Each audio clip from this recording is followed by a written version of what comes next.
6 years ago, my brother stole the woman I was about to propose to, the love of my life. Now, at our dad's funeral, he showed up holding her hand and said, "Some guys just finish first." I just smirked, looked at him and asked, "You still stuck at that office job?" Then my wife stepped out of the limo, and when he saw who she was, he nearly dropped her hand. There are moments in life when you realize the person you thought was family is actually a weapon pointed straight at your heart. And nothing, absolutely nothing, cuts deeper than that betrayal. 6 years ago, I thought I had it all. My name's Ryan, I was 32, and life was finally clicking. I'd just landed a dream job in IT security, saved up for a condo, and I was head over heels in love with a woman named Elise. She wasn't loud or flashy, but she had this quiet strength, this calm presence that made you feel safe, like she'd be there no matter what. I had the ring, the speech memorized, even a dinner reservation. It was all set. Then, my brother, Drew, swooped in. Like a vulture in a designer suit, with that same smug grin he always wore when he thought he'd won. I still don't know the exact how or why. Just that one week before I was going to propose, Elise pulled me aside at our favorite coffee shop. Her voice was a whisper, a confession. She was confused. She felt something for someone else. My stomach plummeted, a cold dread washing over me, even before she breathed out his name. Drew. Drew. My older brother. The golden child. The one who never missed a chance to remind me I was always a step behind. The one who could charm a room, suck all the air out of it, and then ask why no one else was breathing. He was always the louder one, the funnier one, the one our parents looked at with blinding pride while I got the polite, "Well, as long as you're trying your best," pat on the shoulder. Honestly, I wasn't surprised he tried something like this. I was just shocked Elise said yes. 3 months later, they moved in together. I cut contact. Didn't answer Drew's texts. Ignored Elise's emails.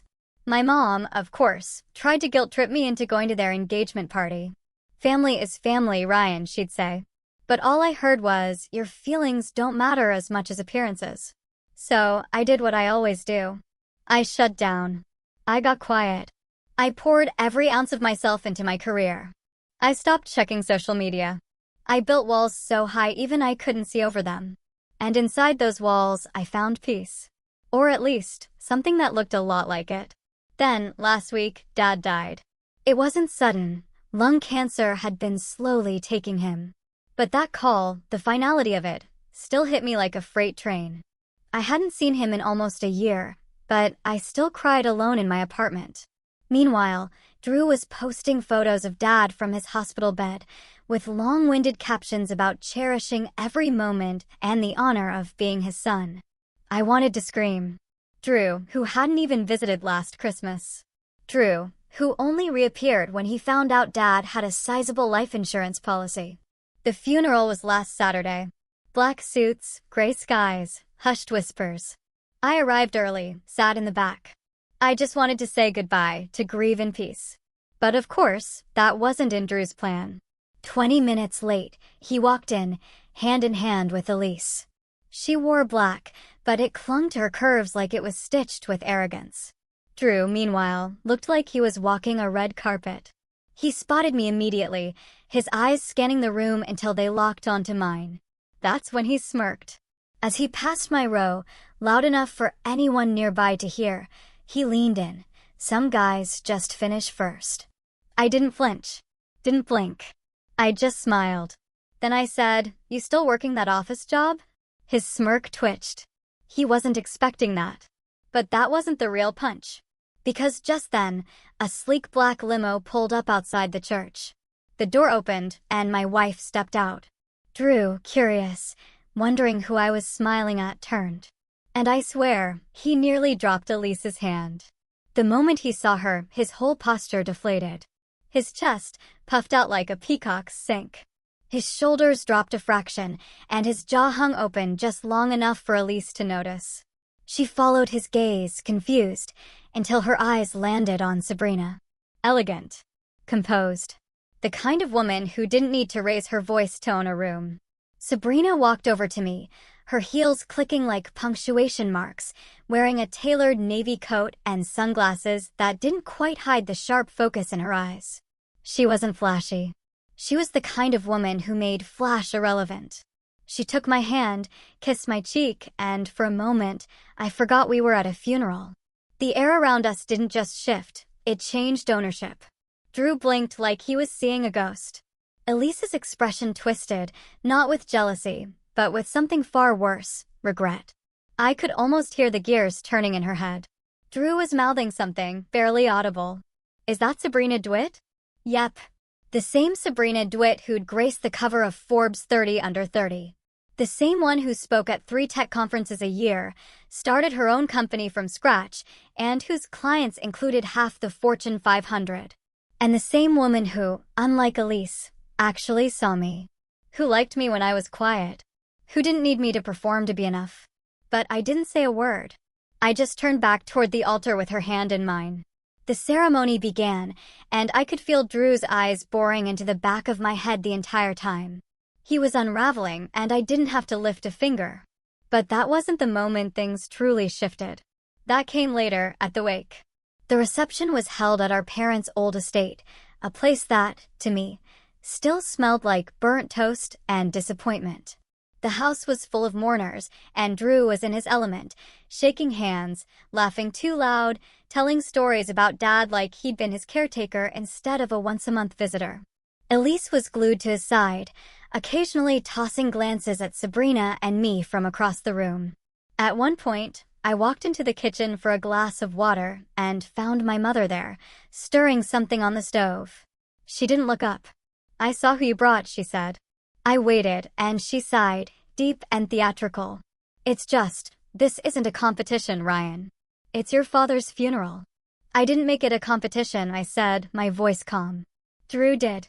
6 years ago." She turned around then, eyes sharp, spoon still in hand. "You're still bitter about Elise. You were barely dating a year. And Drew loved her." I actually laughed. A dry, humorless sound. "I was going to propose. You knew that." She waved the spoon dismissively, like she was batting away a fly. "You weren't ready. You never were. Always so cautious. So quiet. Drew goes after what he wants. Maybe you should have done the same." And just like that, I was 12 again, sitting at the dinner table while Drew got praised for making the soccer team, and I got scolded for an A in math. I was 17, watching him get the keys to Dad's car while I got told I wasn't responsible enough yet. I was 25, listening to Mom tell me that Elise was more Drew's type anyway, when I first told her what had happened. But I wasn't 12 or 17 or 25. I was 32, and I was done. So I just said, "Thanks for the advice," and walked out. Later that evening, as the sky darkened and the crowd thinned, Drew cornered me on the back porch. His sleeves were rolled up, a glass of something dark in his hand, scotch, probably the same kind Dad used to drink. He leaned on the railing next to me and didn't speak right away. "So, you really married her?" "Yeah," I said, sipping my water. "Crazy world," he scoffed. "You always were lucky." I turned to him. "No. You always thought charm and shortcuts were the same thing as work. That's not luck." He stared at me. "Come on, Ryan." "I mean, Sabrina DeWitt, really." I shrugged. "She saw something in me, I guess." "Yeah," he muttered, bitter. "Something with a lot of zeros in her bank account." That's when it hit me. He wasn't shocked I was with Sabrina because he thought I wasn't good enough. He was mad because she was out of his reach. And suddenly, Elise didn't look so smug anymore. She looked like a consolation prize. He was about to say more, but then Mom called from inside. "Drew, the lawyer's here." He straightened up fast, like a teenager called to dinner. Yes, the will." And here's where things started to unravel. Not for me. No, I had already grieved my father. Already built my own life. But Drew, he still believed he was the star of the show. He had no idea what Dad had really been planning these past few years. But before we got to the lawyer and the will reading, something else happened. Something small, but explosive. Back inside, as people were gathering, I saw Elise whisper something into Mom's ear. They both glanced at me.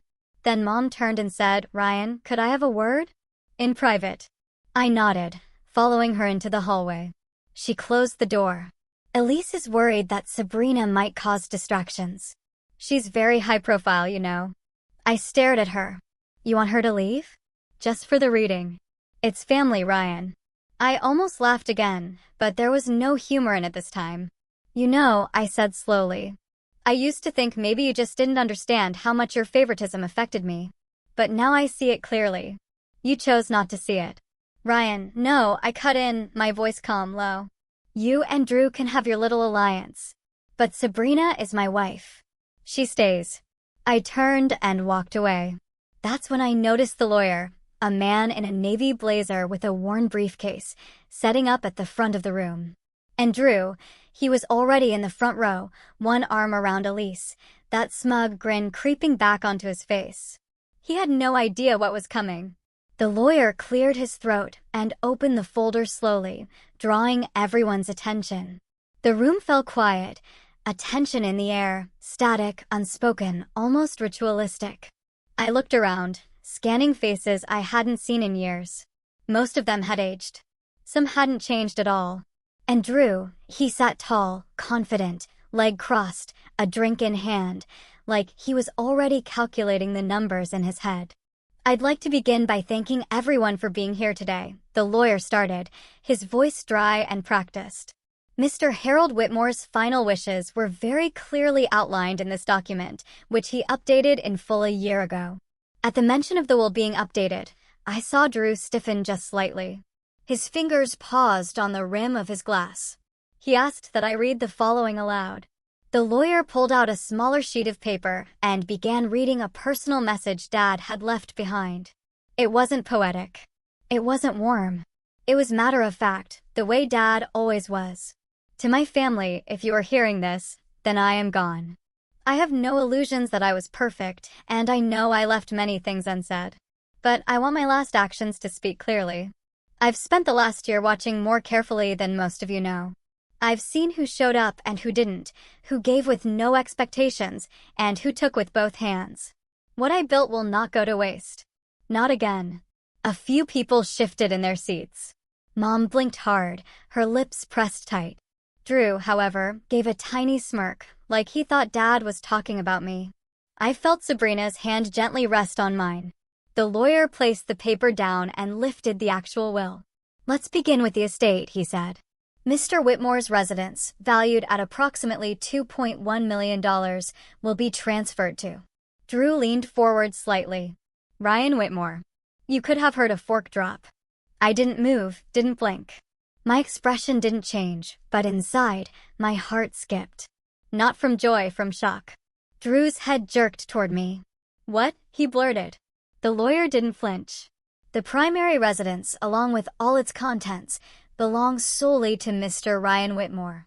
That has to be a mistake, Mom said, her voice rising. Harold promised Drew the house years ago. There was a previous version of the will, the lawyer confirmed, but it was legally nullified and replaced. This version is final and notarized. Drew stood up, knocking over his glass. This is ridiculous. Dad said, please sit down, Mr. Whitmore. The lawyer interrupted, still calm. Drew didn't sit. He was staring at me now, face flushed. Elise reached for his arm, but he shook her off. What did you do, Ryan? What did you say to him? Nothing, I said evenly. Maybe he just saw things for what they were. But that wasn't the real betrayal that came next. The lawyer continued down the list. Stocks, accounts, trust funds, some to me, some to charitable causes Dad had supported quietly over the years. Small things to extended family. And then, as for the remaining family business assets, the lawyer said, glancing down again, including Whitmore Logistics and its 51% majority shares, these have been placed in a private family trust controlled by. He paused. Sabrina Whitmore. The air went completely still. Even I was caught off guard. Drew's eyes went wide. What? Her? Are you kidding me? She's not even, she is, I said quietly. My wife. The lawyer looked up. Mr. Harold Whitmore explicitly stated that he admired Mrs. Whitmore's business acumen and her vision for long-term sustainability. The trust ensures voting control over the company remains in her hands. Mr. Drew Whitmore retains no shares. That was the knife. But the twist came from the person none of us expected. Mom stood up. Harold would never do that, she snapped. He would never give it to her. Not over his own son. The lawyer calmly unfolded another letter. Mrs. Whitmore, there's a personal note addressed to you. Would you like me to read it? I don't care what it says, she barked, her eyes burning. The lawyer read it anyway. To Margaret. You've spent the better part of 30 years telling me which son deserved more. I let you. I thought I was avoiding conflict, but I saw how you treated Ryan after Elise left him. I saw how little you believed in him. I stayed quiet when you tried to push Drew into the company, but I'm done staying quiet. This company will go to the person who reminds me most of the man I once wanted to be. You may not like it. That's your burden to carry now. Silence fell like someone had shut off the sound in the room. Mom's mouth opened, then closed. Drew just stood there, hands shaking. Elise was shrinking beside him, her eyes flicking between everyone like she wanted to disappear. And then Drew snapped. You manipulated him, he said, pointing at me. This is some twisted game. You think you've won, huh? Because you married some rich woman and kissed up to Dad on his deathbed. I stood. I didn't have to manipulate anyone, I said. I just showed up. He moved toward me fast, too fast. But Sabrina stepped in between us without hesitation, calm but firm. Don't, she said. Just that. But her voice could have stopped traffic. Drew glared at her, then at me. And then, for the first time in years, I saw something I'd never seen in his eyes before, fear. Not of me, not of Sabrina, but of what he'd lost, of what he never really had. He turned to Elise, expecting support, but she just stared at the floor. And that's when I knew he had no one left to blame but himself. But the real fallout hadn't even begun yet. Because as the room emptied and the lawyer packed up, Sabrina leaned in and whispered something to me. And when I heard it, I almost dropped her hand. Sabrina didn't raise her voice. She didn't need to. Her words were like a scalpel, precise, quiet, and instantly sharp. He tried to contact me, she whispered, before the funeral. A week ago, through a mutual client. I didn't react right away. I just kept my eyes on the now half-empty room, watching Drew storm off toward the garage like a man looking for something to break. My throat tightened when I finally asked when. Last Friday, she said softly. He asked our client to pass along his number to me. Said it was about a business proposal. She paused. I didn't tell you because I wanted to see what kind of move he was making first. And now we knew. He hadn't just stolen the woman I loved years ago. He hadn't just paraded her in front of me at our father's funeral or mocked me with that smug little jab about finishing first. He was still trying to sink his claws into everything I had, even after everything that had just happened. And the worst part? It still hurt. I thought I was past it. I thought marrying Sabrina, rebuilding my life, and watching Drew's smug smile finally crumble would be enough. But it wasn't. Because somewhere deep down, part of me still wanted a brother. Still wanted my mother to see me just once without measuring me against the shadow she'd shaped Drew into. Later that night, I stood in my old childhood bedroom, now empty, stripped down. The posters and trophies long gone. Just 4 beige walls and a small desk that still had an R+E carved into the corner. I must have done that when I was 13. When I still believed love was permanent and families were forever. Sabrina had gone to take a call outside. I told her I needed a moment alone. That's when I saw it. An old photo on the shelf above the desk. Faded, bent at the edges. It was me and Drew in high school at some summer lake trip. Shirtless, grinning, arms slung around each other's shoulders like we actually had each other's backs. He had that same cocky smile and I looked like I hadn't learned how much it could all be ripped away yet. I sank into the creaky desk chair, elbows on my knees, hands rubbing at my face. All those years of trying to earn respect, trying to be the better man, trying not to let the bitterness fester. And now here I was, sitting in the wreckage of a family that had never really valued me. A father who came around too late. A mother who still thought I was the backup plan. A brother who saw me as little more than a stepping stone to his next win. I didn't cry. Not this time. But I felt hollow and I hated that part of me still cared. When Sabrina came back in, She didn't say anything. She just placed a hand on my shoulder and stood beside me in silence. I reached up and took her hand, threading my fingers through hers. "I don't want to fight them," I murmured. "Not anymore." "You don't have to," she said. "But I also can't just keep letting them rewrite the narrative. I can't let Drew twist this into another story where I'm the villain who stole his life." "Then don't," she said simply. "Tell the truth. In your way, on your terms." Her words stuck with me. I stayed up that night, walking the halls of the estate. Every corner held some piece of a memory, some good, some sour. I found myself in Dad's study around 2 a.m., flipping through some of his old journals and notes. He wasn't much of a writer, but he'd kept records, letters he never sent, budget notes, even printouts of old emails between him and our family lawyer. In one of them, I found a sentence that stopped me cold. "Ryan's not loud, but he's solid." I don't say it enough, but he's who I'd want in charge if it all came down. I didn't know whether to feel pride or anger. Why had he never said this to me?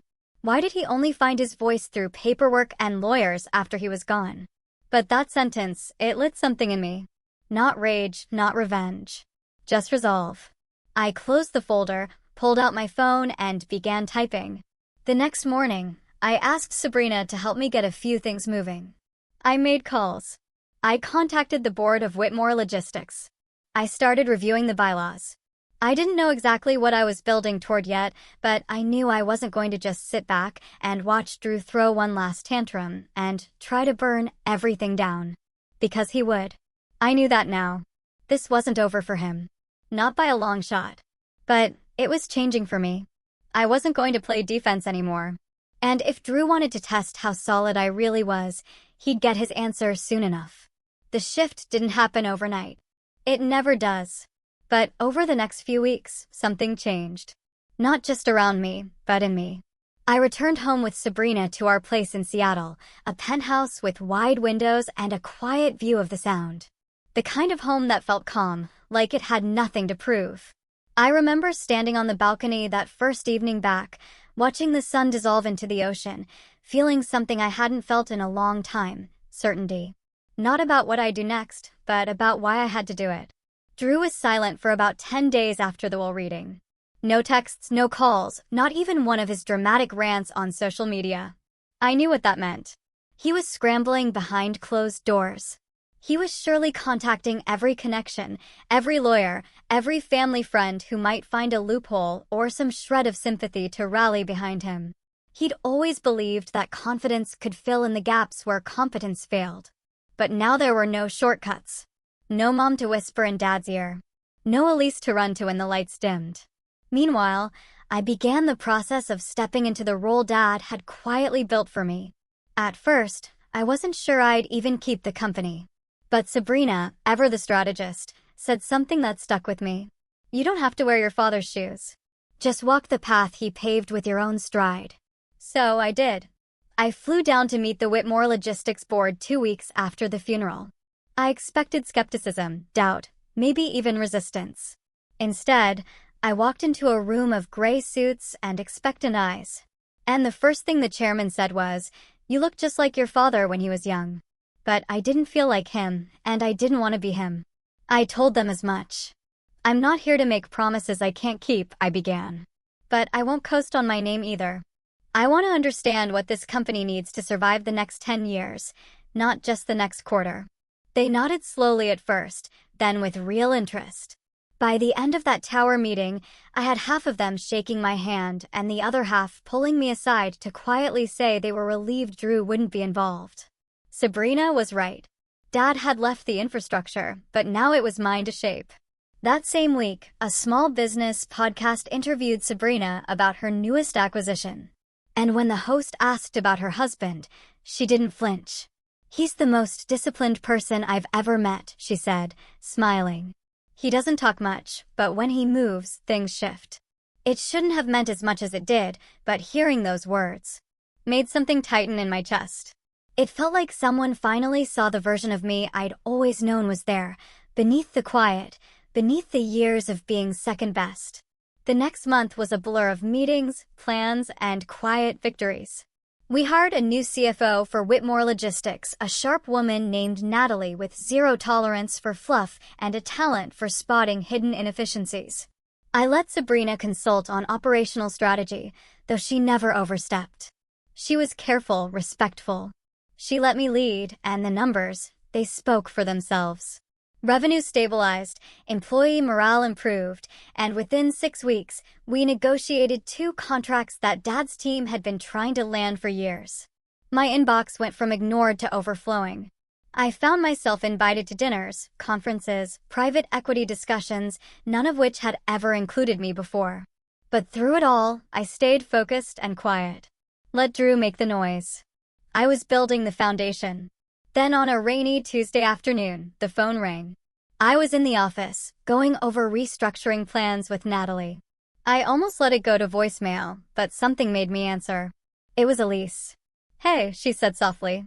There was a long pause, like we were both trying to figure out if we were strangers or still something else. "I wasn't sure you'd pick up," she continued. "But I wanted to say congratulations." I waited. She sighed.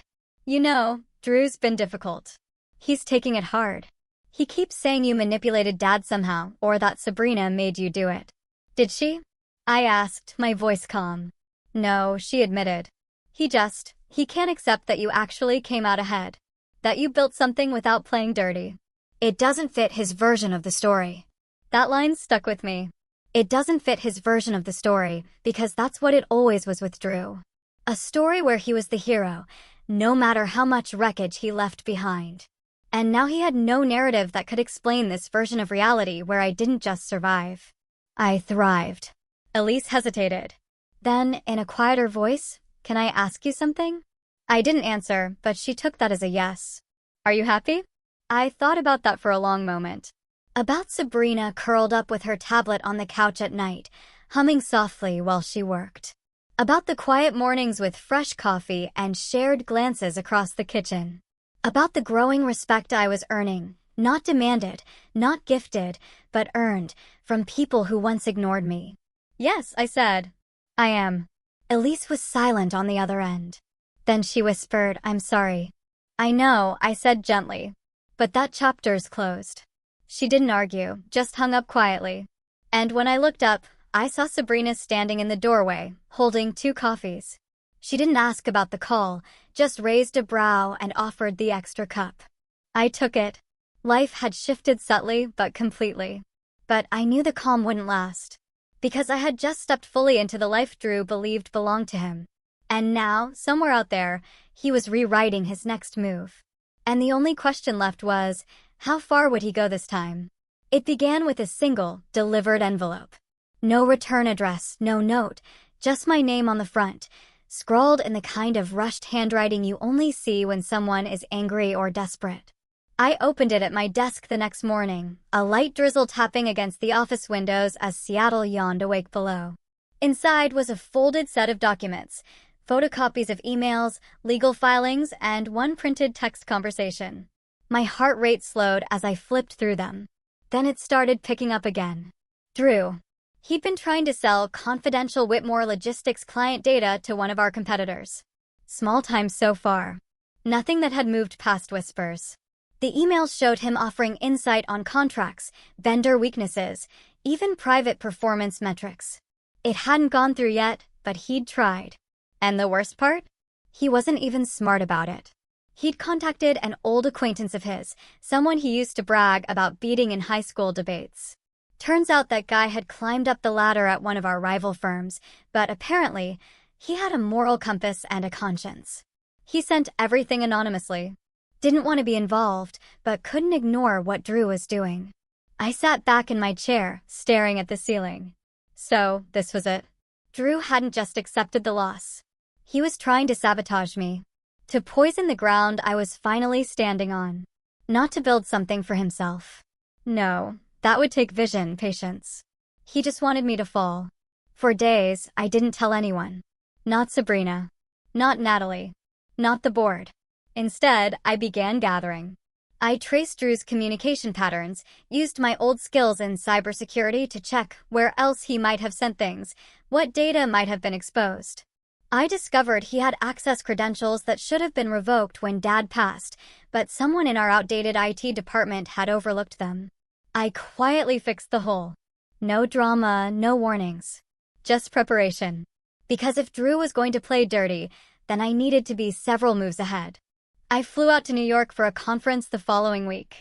Tech meets logistics, a strange combination, but one that mattered in our world. Sabrina spoke on a panel, but I had a different reason for being there.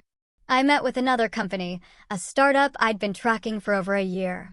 Quietly, I'd been considering expanding Whitmore Logistics into something new, digital inventory automation.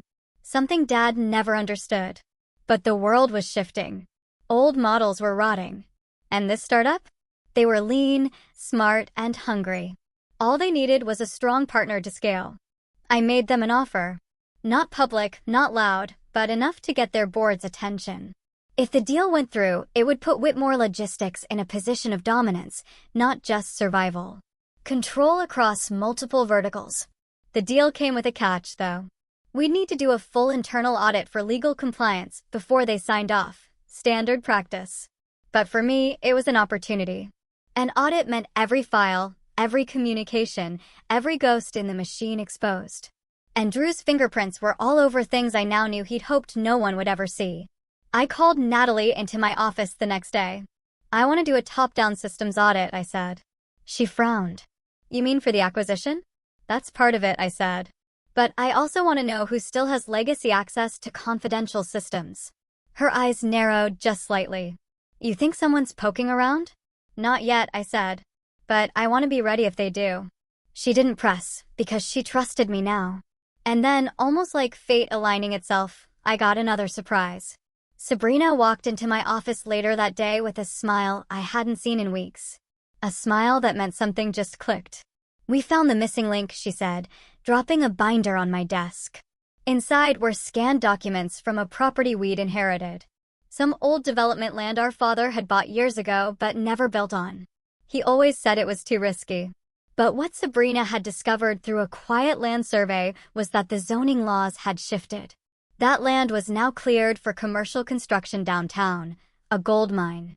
And in the bottom of the folder was a contract, and signed, between Dad and a company Drew had once tried to start.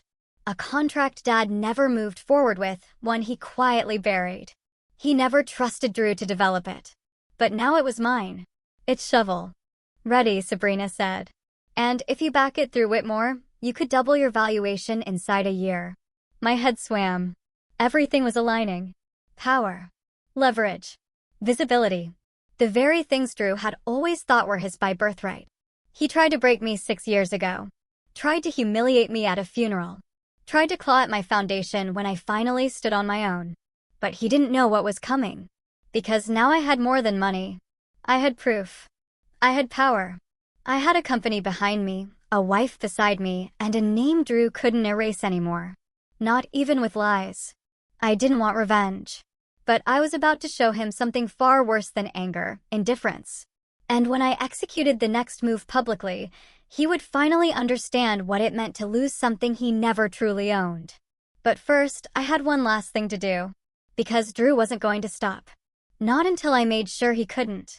It was all in the timing. That was something Drew never understood. He rushed everything, relationships, business deals, even his own downfall.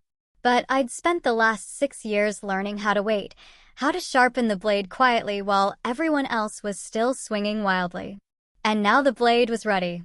The internal audit finished ahead of schedule. Natalie and her team turned over their findings on a Thursday morning, and I read them 3 times just to be sure. Drew's unauthorized access had left a trail clear as day. Data pulls from internal reports, suspicious logins from a private IP, and worst of all, a download of confidential bid information just days before one of our largest contracts was lost to a competitor. That loss had cost us nearly $4 million. The board didn't know it yet, but they would. I called a special executive meeting for Monday morning. Sabrina would be present. So would the compliance officer, the company attorney, and the entire board of directors. And because it was protocol to invite all shareholders with a past managerial history and stake over 5%, Drew would be there, too. I made sure of it. He showed up 5 minutes late, of course, wearing a too-tight suit and an overconfident smirk, like he thought he was stepping into some casual sit-down where he'd get to play the role of misunderstood genius. Elise wasn't with him. I had a feeling she was finally starting to see through the cracks. Didn't think you'd miss the chance to look important, Drew said as he dropped into a leather chair near the end of the table. I didn't respond, just nodded to the lead attorney to begin.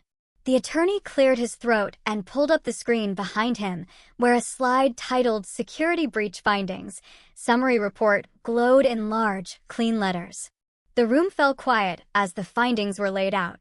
Timestamped access logs, flagged IP addresses, and correlations with lost contracts. I watched the reactions around the table. Confusion, shock, then anger. And Drew? He didn't blink. Not at first. But the moment the lawyer showed the screenshots of his emails, offering Whitmore's internal bid numbers to a rival firm, his jaw clenched. This is absurd, he finally said. You really think I'd risk everything over that? The attorney responded calmly. You didn't just risk it. You executed it. We have digital verification, timestamps, traces of the downloads made using your legacy credentials. He glanced at me. Mr. Whitmore has already filed for a retroactive internal injunction, and given the evidence, we're preparing to notify the state authorities. Drew laughed, but it was thin, brittle. This is a setup. Natalie spoke then. You're the only person who still had access through a blind credential link your father left. We caught it. You exploited it. Sabrina leaned forward. And you thought you were going to sell off his company piece by piece while smiling at his funeral. You really don't know how to build anything, do you? Drew turned red. This is insane. You're just trying to wipe me out of the family completely. I finally spoke. Calm. Steady. No, Drew. You did that to yourself. I'm just making it official. I slid a document across the table. It was a formal cease and desist order drafted by our legal team, barring Drew from all Whitmore-owned properties, communications, and internal systems. He was also being referred to state business regulators for corporate espionage and data theft charges that, while they might not land him in prison, would destroy any chance of starting a business again. His name would be flagged in every due diligence process for the rest of his life. He stared at the paper, then at me. You think you're the better man now, he spat. No, I said simply. I'm just not the fool anymore. He stood, shoulders heaving. This isn't over. You think this is the end? You're still the same silent little ghost living in my shadow, no matter what you do. Then maybe, I said, cutting in gently, it's time you stop walking in front of the sun. He blinked, taken aback. That was the last thing I ever said to him. The board voted unanimously to sever all future association with Drew. His remaining shares, thanks to a clause Dad added in his final update, were forfeitable upon proven misconduct, which, given the report, was as proven as it could get. By noon, his access was revoked. By nightfall, the press got wind of the internal security breach and the swift action taken by new leadership. I gave no comment. Sabrina issued a one-line statement. We protect what we build. Drew, I later heard, tried to get a meeting with one of our former competitors, only to be politely turned away. He'd burned too many bridges, and the ones he thought he could buy? They were owned by someone else now.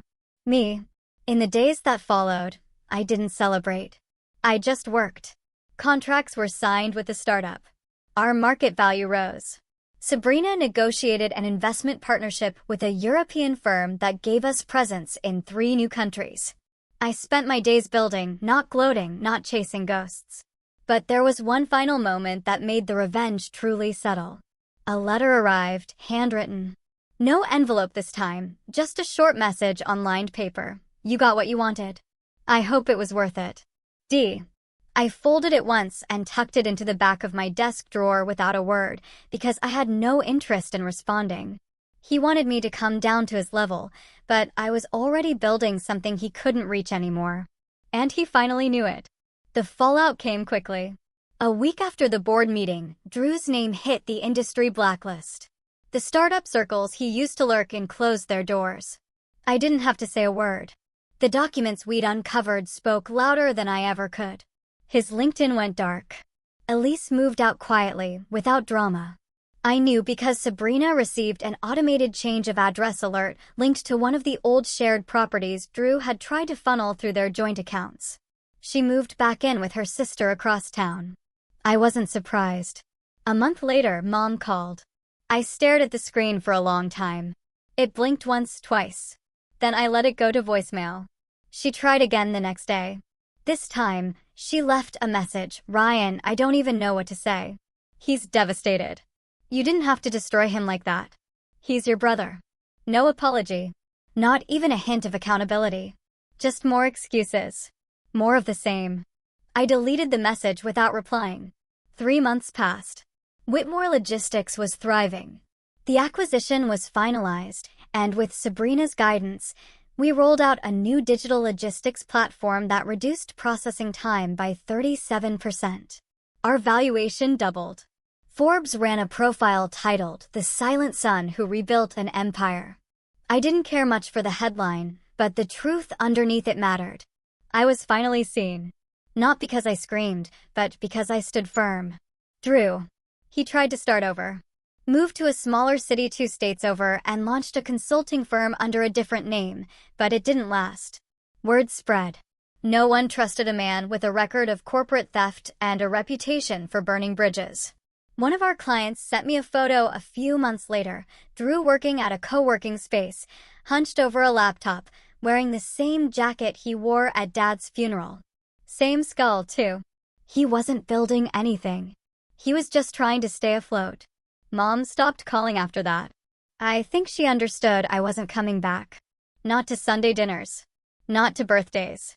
Not to the fantasy she tried to preserve. The version of me who accepted scraps was gone. And Elise? I saw her once by accident at a conference, standing near the coffee booth with a quiet, distant look in her eyes. She didn't speak. Neither did I. But the sadness in her eyes said everything. She hadn't just lost me, she'd traded me. And now the cost had caught up. That night, back at home, I stood on the balcony with Sabrina, watching the city lights flicker beneath us. You know, she said, you never once raised your voice through all of this. Didn't need to, I said. She smiled and leaned her head on my shoulder. You didn't just win. You outgrew them. And she was right. For the first time in my life, I didn't feel like I was standing in anyone's shadow. I was standing on solid ground, my own, and I'd built it from the ashes they left behind. Some men fight for power. I just chose to build something real.